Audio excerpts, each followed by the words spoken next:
Superbugs are bacteria that cause drug-resistant infections. That means they're much more difficult to treat and can ultimately lead to death. They're expected to kill 10 million people a year by 2050 if they aren't stopped. But in some parts of the world, many people are already dying as doctors struggle to treat their patients with the drugs they have to hand. The Bureau of Investigative Journalism visited hospitals in Malawi to witness their struggle against superbugs. This is Lillian Machaya and her daughter, Abigail, in Blantyre's Queen Elizabeth Central Hospital in southern Malawi. Born premature, Abigail caught an infection called Klebsiella. In 2003, about 12% of Klebsiella bugs were resistant to commonly available antibiotics in Malawian hospitals. Now it's 90%, meaning Abigail's chances of survival are slim.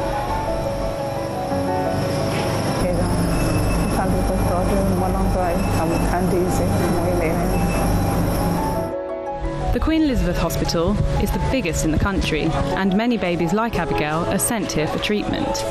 But infections like Klebsiella are on the rise. In 1 week, 4 babies became infected with this superbug. At the time of filming, 2 had already died.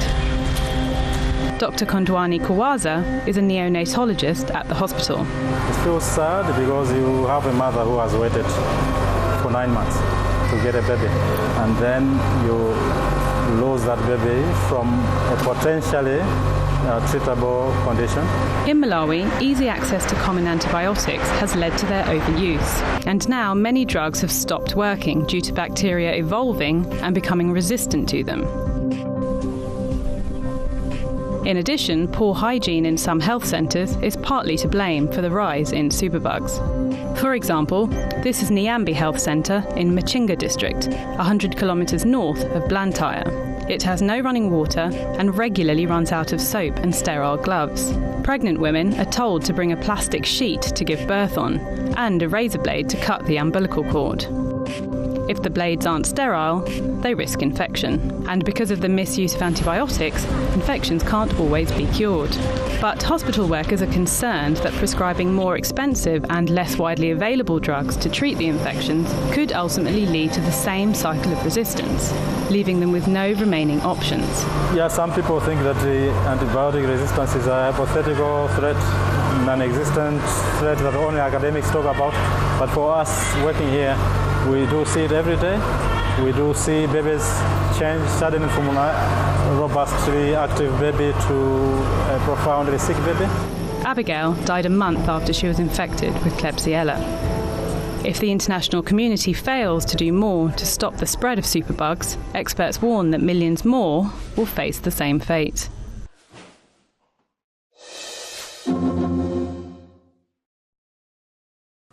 My name is Madlen Davies. I lead the team reporting on antibiotic resistance for the Bureau of Investigative Journalism in London. And I know that sounds a bit like a private detective's office, but in fact, we're a non-profit media organisation, and we write stories and make films that are in the public interest, like the one you just saw from Malawi. I thought that when I left Malawi, that Abigail, the baby that you saw in the film, was going to make it. But her body had been damaged by the drug-resistant infection, and she died. This was a real human tragedy, and there were many more stories like it from across Malawi. Jelena was just 18, and she just lost her baby when I met her. She'd had a cesarean section, and the cut became infected. Doctors gave her antibiotics, but they didn't work.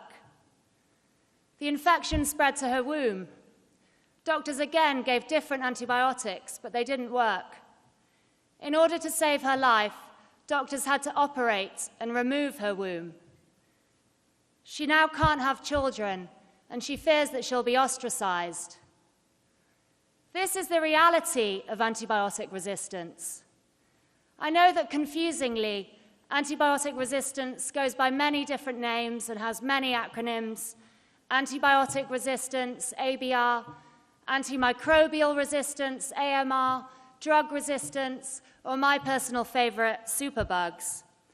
But whichever name you choose, as most of you will already know, what we're talking about here are bacterial and fungal infections that have become resistant, immune to the drugs we use to treat them. Drugs that are used to save lives are now failing. That's why the World Health Organization has called AMR one of the greatest public health threats the world now faces. And it's not just happening in Malawi. My team is producing a series of stories from around the world showing how the problem is already affecting health systems. Tuberculosis, which is I know what many of you are here to talk about at tomorrow's meeting, was a mass killer in every country until antibiotics arrived. When I visited India last month, I saw just what happens when this killer disease becomes resistant to frontline drugs. I met Upsana, a 22-year-old woman who is studying for a master's degree in history in the University of Delhi. She was diagnosed with multi-drug resistant TB. She'd already watched her sister die of the disease. She now faced 2 years taking antibiotics with severe side effects. They'd already affected her sight and her hearing. She has just a 50-50 chance of surviving. No new class of antibiotic has been developed since the 1980s. The pipeline is completely dry. We take antibiotics for granted, but they really are wonder drugs. Collectively, as an international community, we've squandered them. We've prescribed them for coughs and colds. We've administered them en masse to animals to fatten them up before slaughter. And in places like Malawi and India, and all of the countries in the world, because we're all affected, we're now paying the price, because they might not work for much longer. So I think you saw in the film that best estimates show 10 million people a year could die if we don't act. That's the bad news. The good news is that we can act now. There are lots of things we can do, and that's what this event today is all about. Breaking down the problem into manageable solutions. So I'm very, very proud to be here today as the US Center for Disease Control and Prevention launches its AMR Challenge, a venture asking people like you from different countries and different specialties to make a promise, a pledge to stem the rising tide of AMR. It's my one hope that when you leave here today, it'll be with images of Lillian and Abigail in your mind, and you'll think about all the people in your own countries that are affected, and it'll inspire you to make that change. So we've got an absolutely stellar lineup of speakers ahead, but before that, I'd just like to play you another video about a father who suffered a resistant infection from methicillin-resistant Staphylococcus aureus, MRSA, or MRSA as it's known in the US. So let's take a look.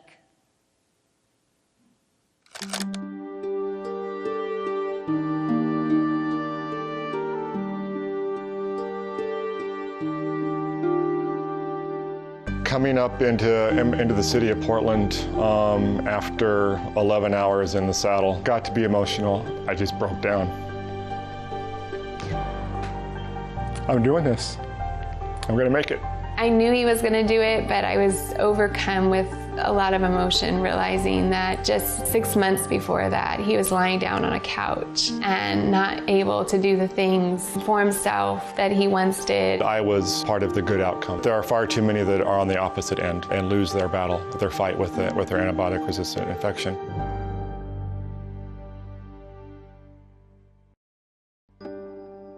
My original injury came during a basketball game. Well, he had had surgery on his ACL, and Chris actually had already started doing all the recovery process and was walking well. And so we were given permission to go on a trip. And on our way back home from that vacation, we stopped at a water park. Within, I would say, less than 10 hours, his leg was completely swollen, red, hot to touch. I went to the doctor the next day. They determined that I had acquired a MRSA infection in my knee.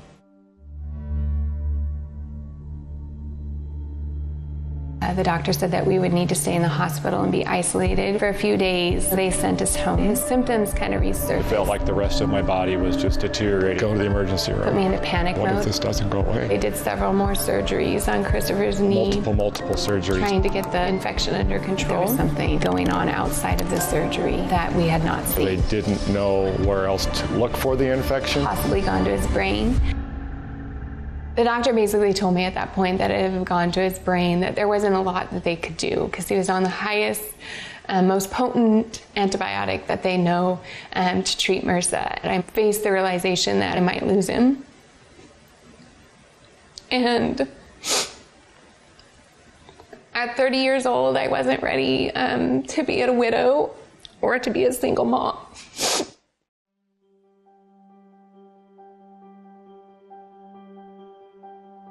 They went in and removed it all, but with that, Chris lost a lot of movement in his leg. He was unable to do the easy things like go to the bathroom by himself or get food for himself. I couldn't be the husband that I needed to be, that I wanted to be for my wife. I couldn't be who I wanted to be for my kids. When he was really sick, my son would take his Legos and sit on his dad's bed. I love being a dad. More than anything, and not being able to be that wrestling, running around, Lego building, tea party sipping dad that I had been. It was incredibly difficult emotionally.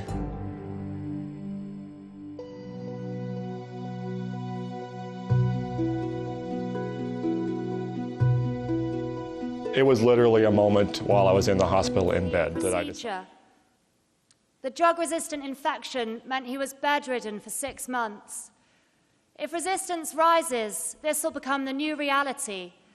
People spending longer in hospital, with more expensive treatment, and with antibiotics with more severe side effects. It could hugely impact our health systems and our wider economies, and that's why we're here today, to do something about it. So it's with great, great pleasure that I'll soon be welcoming to the stage Azar, who was sworn in as President Trump's Secretary of Health and Human Services in January this year. Mr. Azar has spent the majority of his career working in senior healthcare leadership roles in both the public and the private sector. He's no stranger to the Department of Health and Human Services, having served as its general counsel and its deputy secretary in the early noughties. He now, of course, leads the department. It's the largest federal government department by spending, with a budget of 1.2 trillion American dollars this year. You might be surprised to know that it not only encompasses healthcare programs, but scientific institutions like CDC, the National Institutes of Health, the Food and Drug Administration, as well as programs supporting children and families. It also carries out important work protecting Americans against natural disasters and infectious disease, where AMR, of course, is an ever-growing concern. So it's with great, great pleasure that I'm introducing you to the 24th US Secretary of Health and Human Services, Azar.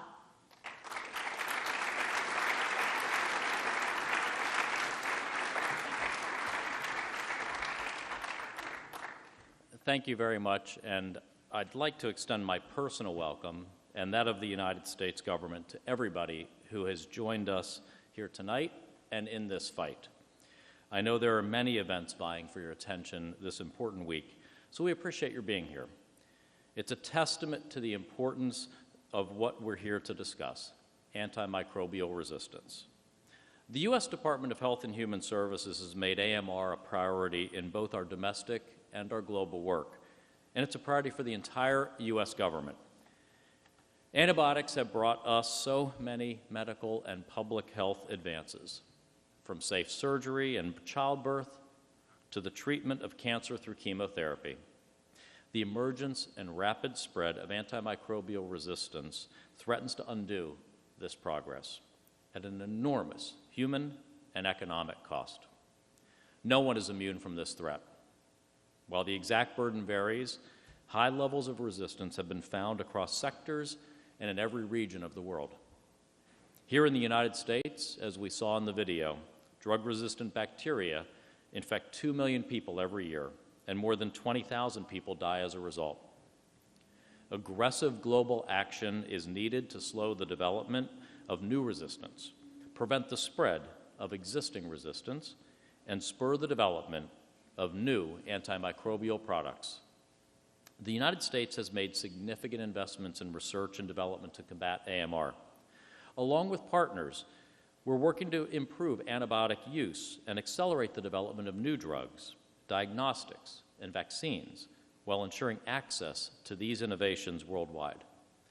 Following the 2016 high-level meeting on AMR, remarkable progress has been made in strengthening global coordination through the tripartite. The U.S. appreciates the efforts of the WHO, OIE, FAO, UNIP, and others in leading this work, and welcomes continued partnership at the global level. But we've got to go further. Toward that end, tonight I am formally launching the AMR Challenge, a year-long global call to action to accelerate progress in the fight against antimicrobial resistance. This challenge invites stakeholders across the public and private sectors and around the world to identify ways in which they can contribute to the fight against AMR both locally and globally. In 2015, the United States convened a similar challenge at the national level. 3 years on, we've seen the impact of many of those commitments, and you'll have the chance to hear about some of these achievements during tonight's showcase. Already, we have more than 100 organizations and governments who've stepped up to join this global AMR challenge, so I want to highlight a few of them now. The AMR Alliance, which represents more than 100 pharmaceutical companies, agreed earlier in 2018 on a framework that promotes responsible antibiotic manufacturing. Last week, these companies took a further step by publishing the first list of targets to guide environmental risk assessments regarding the discharge of antibiotics and their residue. We also have successful public-private investment partnerships in this space. CarbX will invest $80 million globally during the next year to support more than 40 product developers as they pursue new drug classes, new diagnostics, and new treatment alternatives and vaccines. Each award agreement will include commitments to access and stewardship to ensure proper use of these life-saving innovations. We've also seen commitments from healthcare providers, systems that provide care at more than 20,000 healthcare facilities in the United States and abroad have committed to improving antibiotic stewardship, and hundreds have also committed to reducing infections. Professional clinical societies representing more than 250,000 providers across U.S. healthcare settings are committed to improving antibiotic stewardship among their members. Individual corporations have stepped up too. Walmart U.S. is working with its animal protein suppliers to report antibiotic use throughout its supply chain.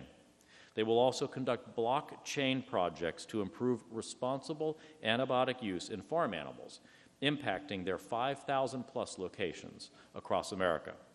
Petco has committed to not allowing prophylactic use of antibiotics in its supply chain and supporting veterinary oversight for access to antibiotics in its 1,500 locations across the country. Many of those who made commitments are here tonight, so I want to personally thank you and applaud you for stepping up. Thank you for that great work.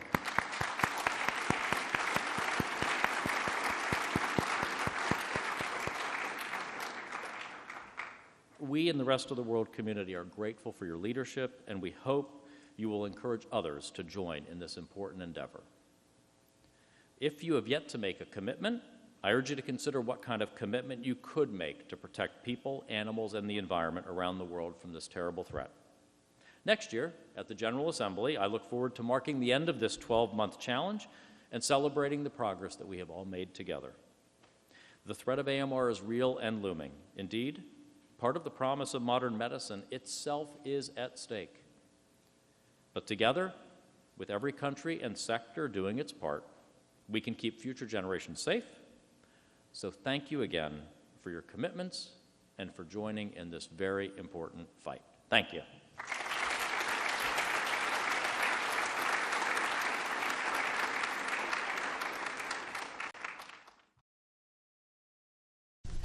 Following the discovery of penicillin in 1928, antibiotics have saved millions of lives around the world, and the average life expectancy has increased considerably.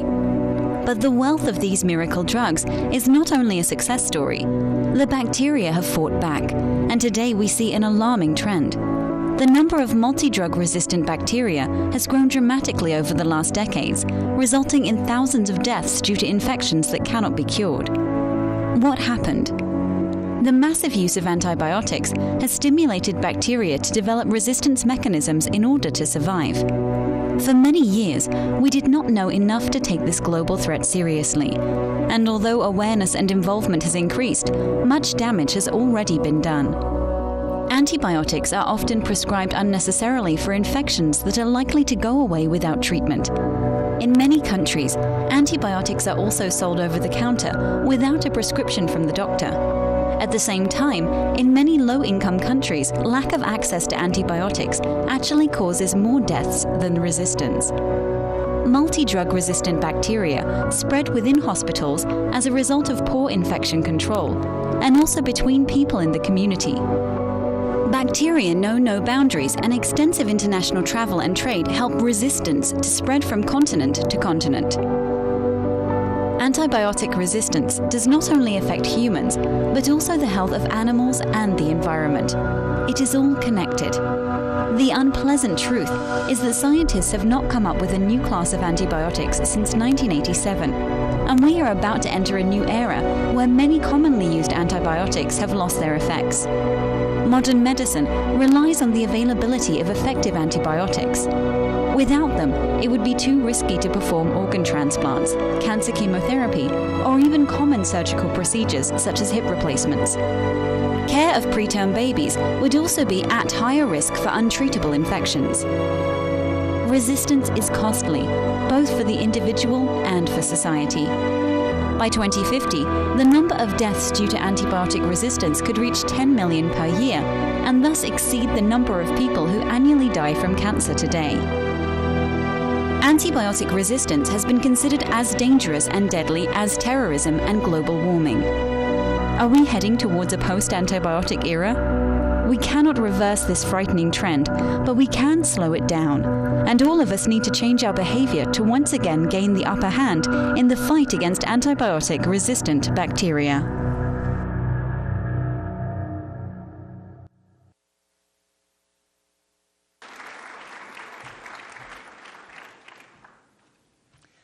I think a key point raised in that video, especially in low-income countries, lack of access to antibiotics kills far more people than antibiotic resistance. And I think it's really important that we remember that. We're not trying to ration use here. What we're trying to do is make sure these drugs are used appropriately so they work for the people that need them. The video also made the point that superbugs spread in one country, spread all over the world. It's a global problem, and we need global solutions. And that's why our next speaker is so important. I'll be shortly welcoming to the stage Dr. Tedros Adhanom Ghebreyesus. Dr. Tedros was elected as World Health Organization Director General in May last year. He outlined 5 key priorities for the organization: universal health coverage, health emergencies, women, children, and adolescents' health, the health impacts of climate and environmental change, and transforming the organization. Before working for World Health Organization, Dr. Tedros served as Ethiopia's Minister of Foreign Affairs, leading efforts to negotiate the Addis Ababa Action Agenda, in which 193 countries committed to the financing necessary to achieve the Sustainable Development Goals. During his stint as Ethiopia's Minister of Health, he reformed the country's health system. A decade ago, he was also elected as chair of the Global Fund to fight AIDS, tuberculosis, and malaria, which, as I'm sure you all know, revolutionized funding for these disease areas. His leadership in these areas has been immensely impactful, and I'm delighted to welcome him to the stage. Welcome.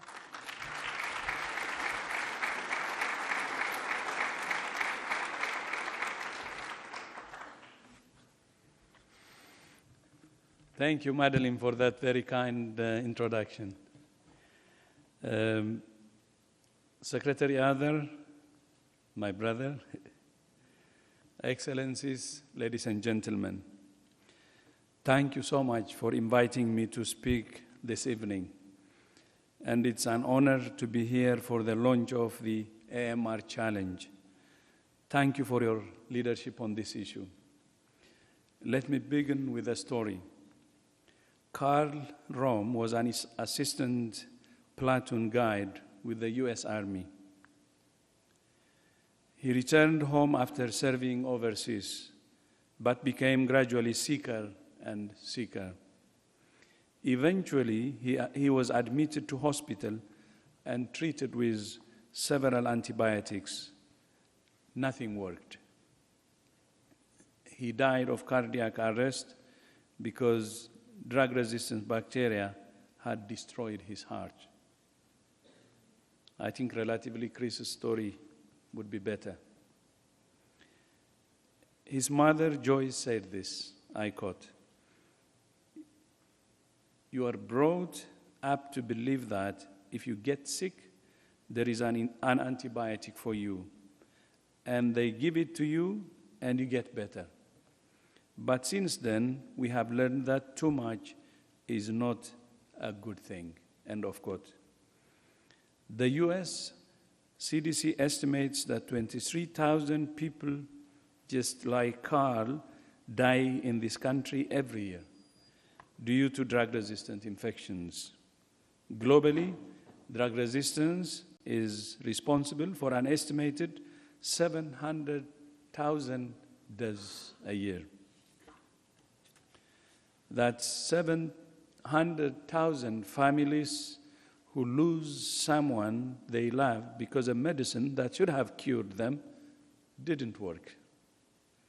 Many of those deaths are from drug-resistant tuberculosis.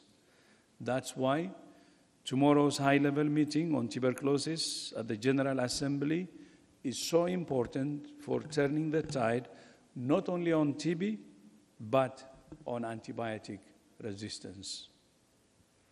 Earlier this year, WHO launched the first report from our global antimicrobial surveillance system, known as GLASS. The findings are alarming. In some countries, up to 82% of bacterial infections are resistant to at least one of the most commonly used antibiotics. This is a system failure, causing a human tragedy that we cannot and we should not tolerate. But this is more than just a health issue. The World Bank estimates that left unchecked, the economic impact of antimicrobial resistance will be greater than that of the global financial crisis, putting 3.8% of global GDP at risk. This is a global crisis that requires a global response. I think Madlen had already said that. Nor is it a challenge for the health sector alone. We can only address the threat of AMR with close cooperation between the food and agriculture industries to address the root causes of this problem with a One Health approach. That's why WHO is working closely with our friends at the World Organization for Animal Health, OIE, the United Nations Food and Agriculture Organization, FAO, and the United Nations Environment Program, UNEP. Just a couple of weeks ago, we met in Rome to formalize the details of a global work plan to ensure a multi-sectoral approach. Next week in Geneva, WHO will convene countries and partners to discuss the global development and stewardship framework to combat antimicrobial resistance. Our aim is to foster a global approach to developing and using antimicrobials more efficiently to safeguard them for future generations. Ladies and gentlemen, earlier this year, WHO's member states, of which US is one, adopted our new 5-year strategic plan. At its heart are what we call the triple billion targets.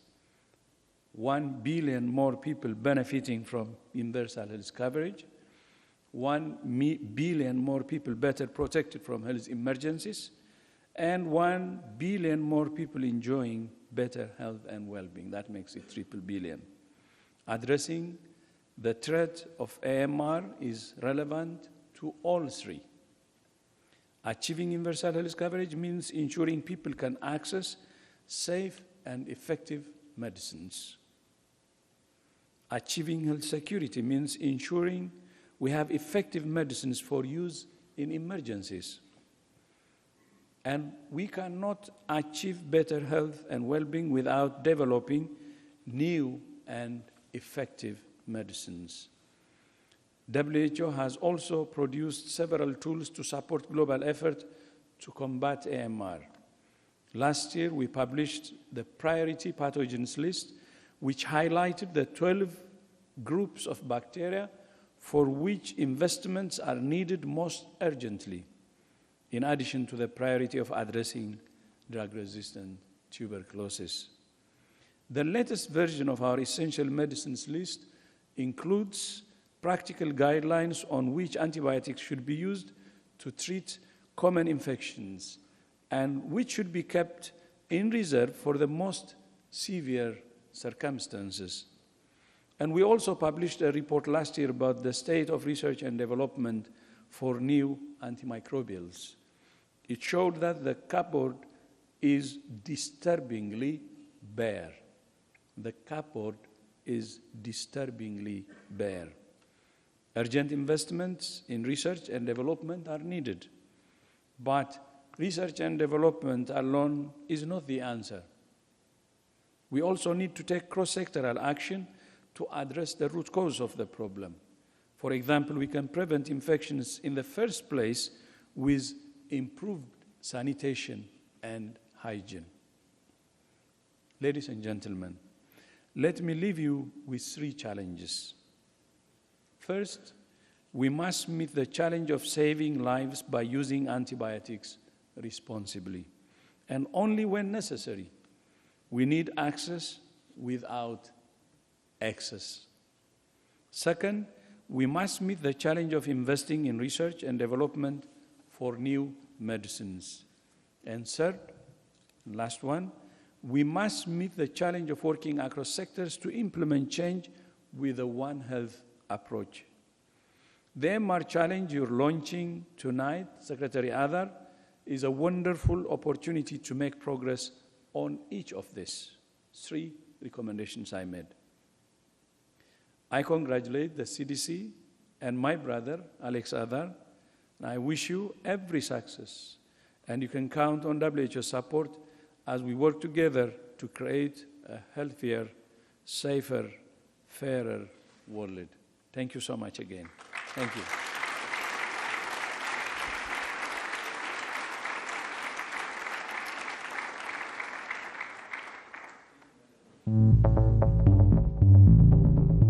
So what we ended up building was basically a petri dish, except that it's 2 feet by 4 feet. And the way we set it up is that there are 9 bands, and at the base of each of these bands, we put a normal petri dish thick agar with different amounts of antibiotic. On the outside, there's no antibiotic. Just in from that, there's barely more than the E. coli can survive. Inside of that, there's 10 times as much, 100 times, and then finally the middle band has 1,000 times as much antibiotic. And then across the top of it, pour some thin agar that bacteria can move around in. The background is black because there's ink in it, and the bacteria appear as white. First, you see they spread in the area where there's no antibiotic, up until the point they can no longer survive. Then a mutant appears on the right. It's resistant to the antibiotic, it spreads, until it starts to compete with other mutants around it. When these mutants hit the next boundary, they too have to pause and develop new mutations to make it into 10 times as much antibiotic. And then you see the different mutants repeat this at 100.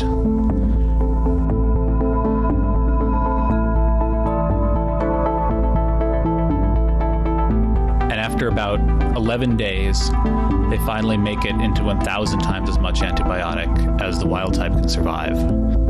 And so we can see by this process of accumulating successive mutations that bacteria, which are normally sensitive to an antibiotic, can evolve resistance to extremely high concentrations in a short period of time.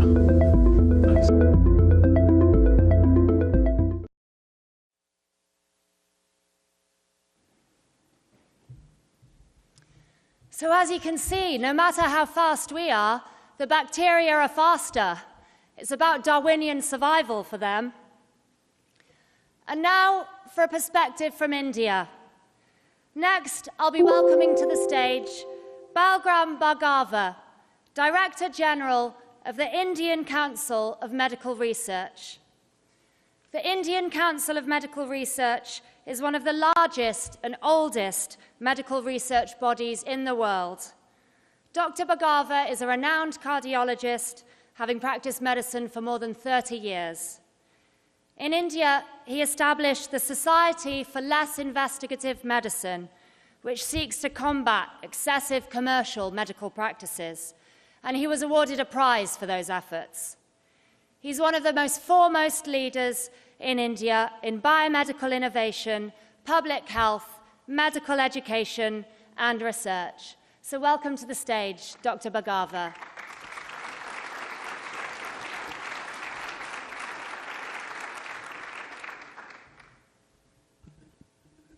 Thank you, Madlen, for the very kind words.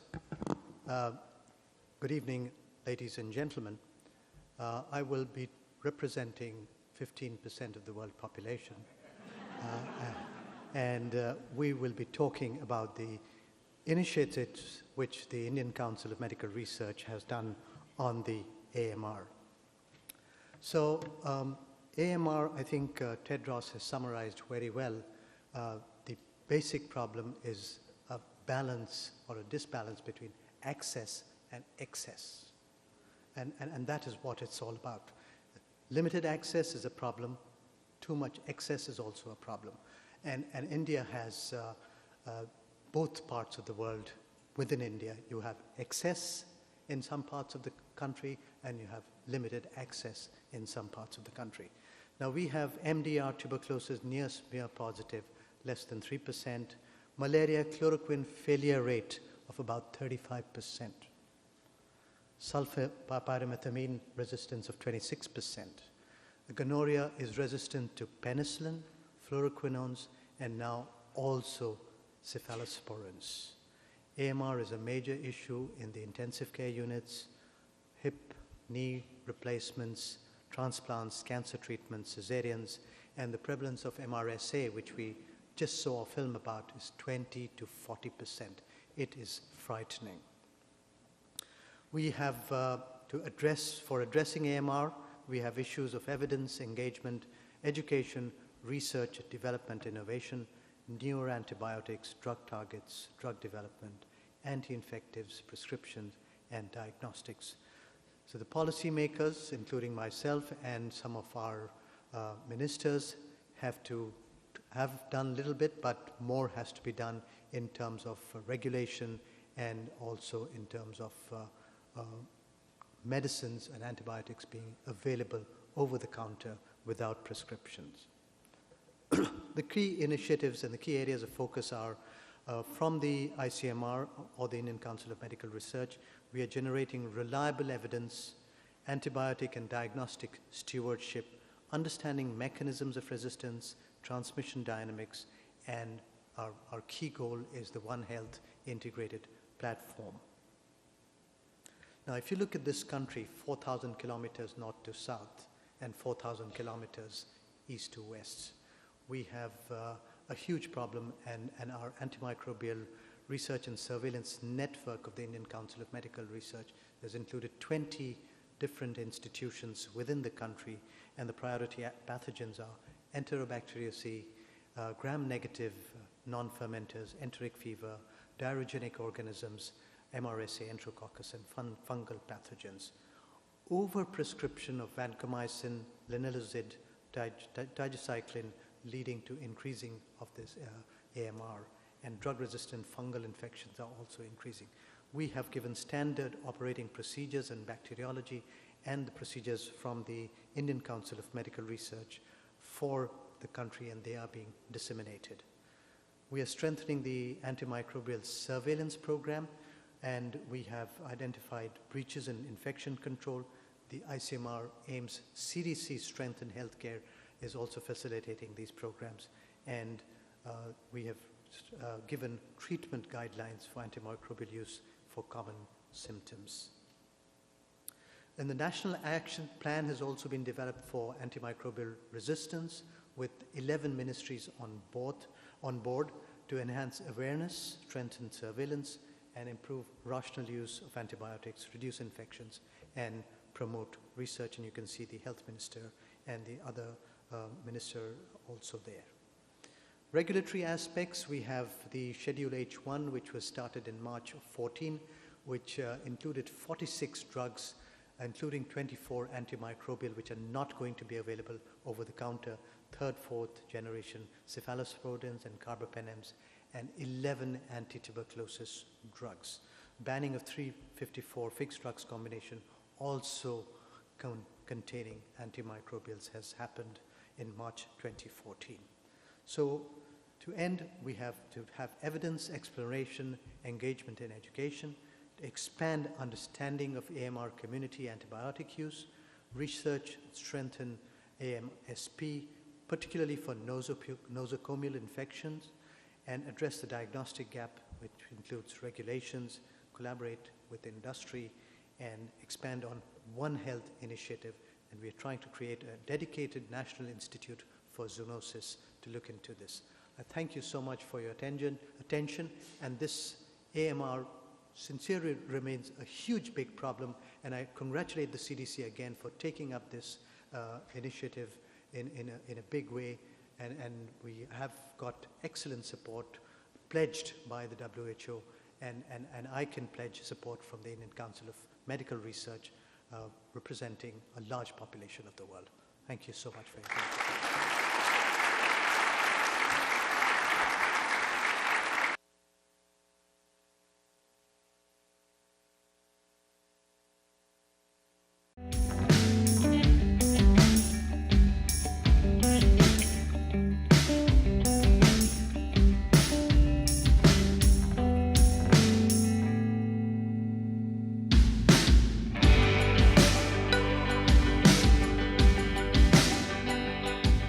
India is at the epicenter of the superbug problem. This has happened, one, because of our population density, two, because of the fact that antibiotics are freely available in our society and people take antibiotics without a doctor's prescription.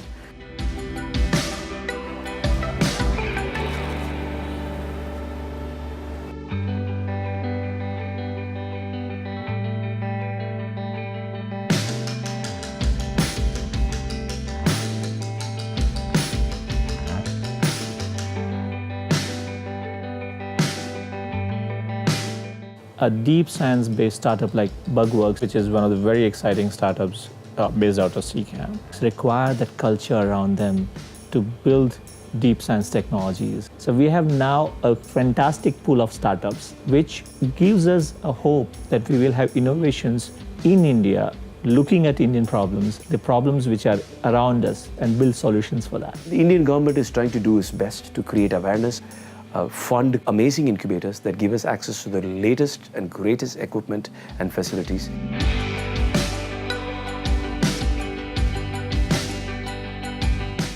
We can't open the champagne bottle until we have human data that shows that our antibiotics are working in a human setting. But I see new support mechanisms coming in the next few years that's going to make it wonderful for small companies like ours all over the world, not just Bugworks. Small companies doing innovative work because the problem needs to be solved.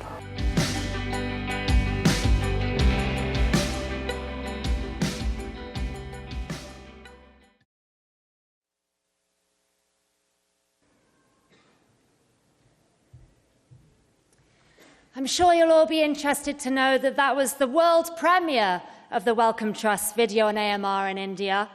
And we're actually just about to hear from the star of the film, Anand Kumar, co-founder and CEO of Bugworks. And the CDC's launch tonight is one of many events happening this year. So the Wellcome Trust is hosting its own call to action event in Ghana in November. And before that, in October, the Bill and Melinda Gates Foundation is hosting its Grand Challenges Conference, which will feature new research on infection and AMR. So there are lots of different events, lots of concerted efforts to raise awareness to this problem. So soon, Anand Kumar will take to the stage. He's CEO of Bugworks, an India-US biotech company, one of only a handful of companies globally working on tackling superbugs, looking at innovations that could be used in hospitals and in the community. The company is designing next-generation antibiotics that can tackle a broad spectrum of superbugs. It's won many international prizes, including the US government-instituted CARB-X grant for antibiotics innovation. So we've seen him on film, now let's see him in the flesh, Mr. Anand Kumar.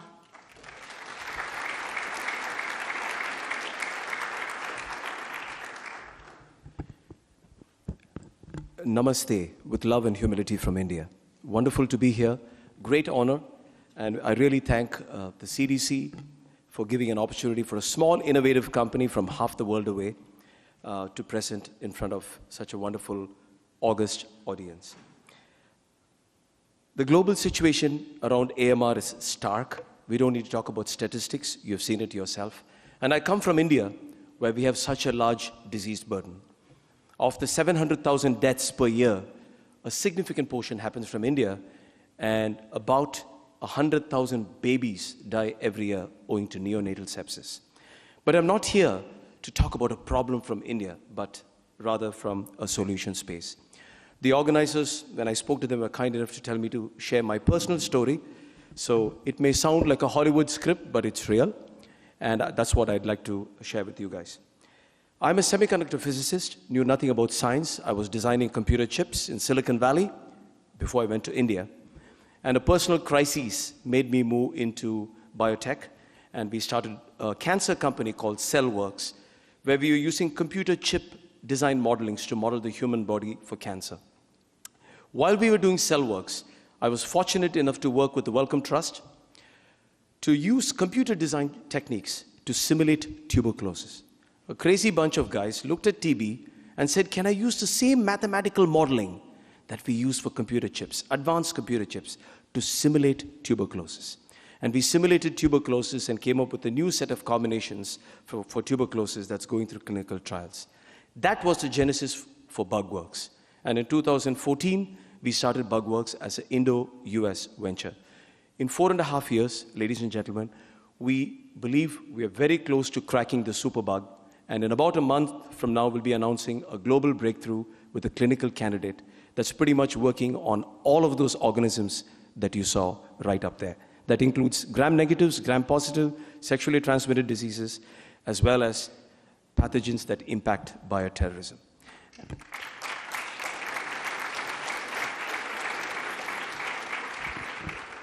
We still have a long way to go because we are preclinical, and we hope to enter clinical trials at the end of next year. The inspiration for my work to work in infection came from my father, who was an infection diseases specialist, famous doctor in India, spent 53 years curing people of TB, and he cured the first HIV patient in India in 1982. Unfortunately, he himself succumbed to bloodstream infection a few years ago and passed away. But in his passing away, he actually bolstered confidence in me and bolstered a resolve that I had to use his death as a learning to continue designing novel broad spectrums. Starting a company in India in antibiotics was a crazy idea. The big pharmaceutical companies had walked away. There was no funding dollars. The science is incredibly difficult, yet we thought we'd take it on. And how did we take it on? We took mathematicians, computer scientists, electrical engineers, microbiologists, biophysicists, biochemists together, maybe all blind men and women looking at the elephant, and said, can we look at superbug in a different way? And we started simulating the very innate mechanisms that gives this bacteria that virulence, called efflux pumps. These are pumps that kick out antibiotics. And we were able to simulate those pumps using computer chip design techniques, and were able to design new medicinal chemistry that was able to be invisible to the innate defense mechanism. So you need to enter the bacteria, you need to hit the bacteria at new targets, and you need to be invisible to the pumps inside the bacteria. And that's what we are headed towards.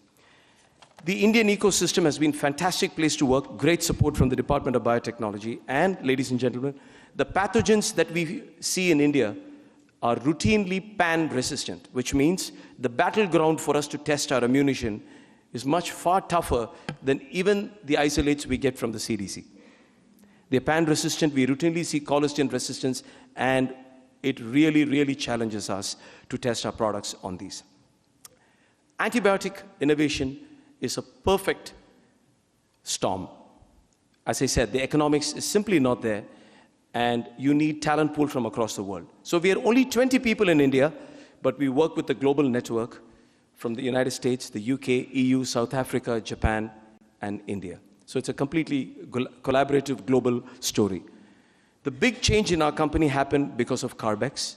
Very honored that we were the only company from Asia to be chosen by Carbex.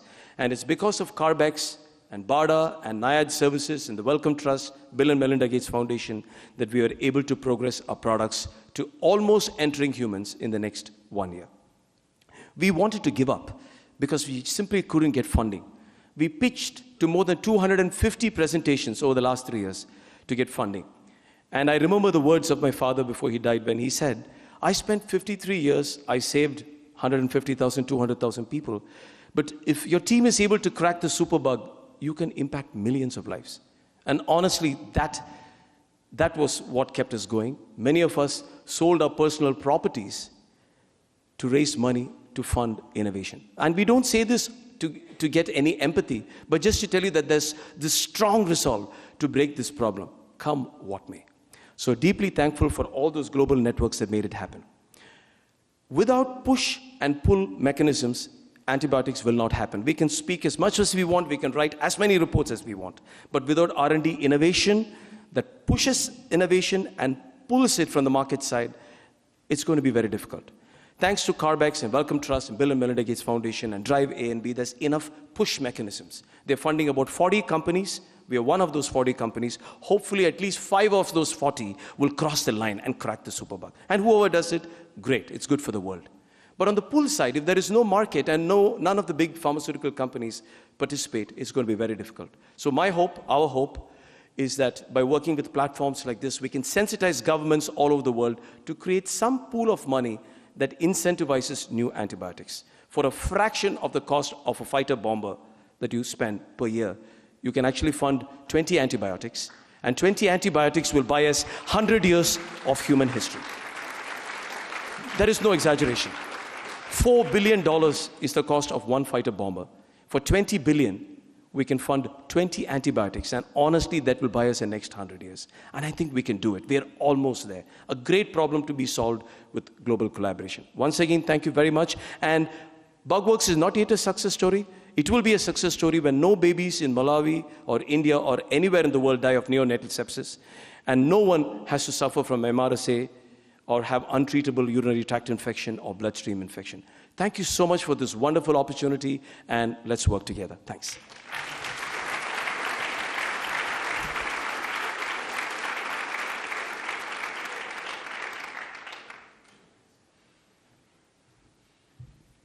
Thank you so much, Mr. Anand Kumar. It's so amazing to hear that there are solutions on the horizon.